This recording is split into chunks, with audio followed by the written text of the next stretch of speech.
Hello बच्चों, let's read the question first. The question states phosphoenol pyruvate PP is the primary CO2 acceptor in. Four options are given. First is C3 plants, second is C4 plants, third is C2 plants and fourth is C3 and C4 plants. Question में पूछ रहे हैं कि PP जो है वो primary CO2 acceptor किस में है। तो इस क्वेश्चन को आंसर करने के लिए हम की कॉन्सेप्ट देखेंगे C4 प्लांट्स के बारे में, क्योंकि इन्हीं में पीपी जो होता है वो एक्ट करता है as the primary CO2 acceptor. तो CO2 प्लांट्स जो होते हैं इनके पास एक स्पेशलाइज्ड एनाटॉमी होती है लीव्स में, विच इज कॉल्ड क्रैन्स एनाटॉमी। और ये जो क्रैन्स एनाटॉमी होती है इसकी वजह से इनके पास जो मेसोफिल सेल्स होते हैं और जो बंडल शीथ सेल्स होते हैं दोनों ही में क्लोरोप्लास्ट होते हैं और ये दोनों ही फोटोसिंथेसिस में पार्ट लेते हैं। मेसोफिल सेल्स जो होते हैं वो लाइट रिएक्शन करते हैं एंड जो बंडल शीथ सेल्स होते हैं वो डार्क रिएक्शन करते हैं।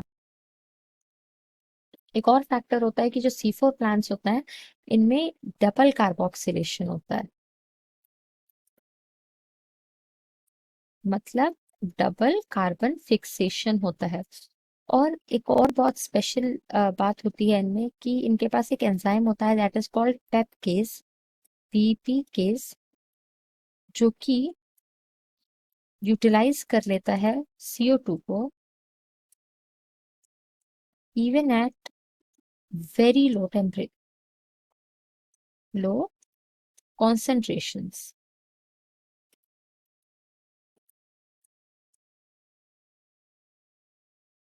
तो ये क्या होता है, जो पीपी केस होता है यही वो एंजाइम होता है जो पीपी को हेल्प करता है in being the primary CO2 acceptor।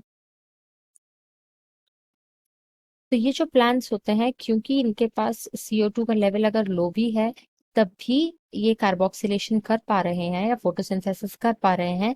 इसीलिए एक और बात होती है कि इनमें जो फोटो रेस्पिरेशन है which is a wasteful process वो एब्सेंट होता है।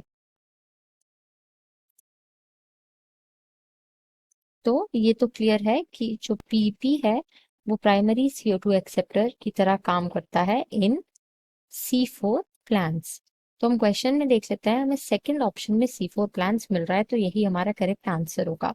बाकी C3 प्लांट्स जो है उसमें पीईपी एंड C2 प्लांट्स में नहीं मिलता PEP as the primary CO2 acceptor. Fourth option में C3 एंड C4 बोथ लिखा हुआ है, तो ये भी रॉन्ग हो जाएगा क्योंकि C3 में नहीं होता।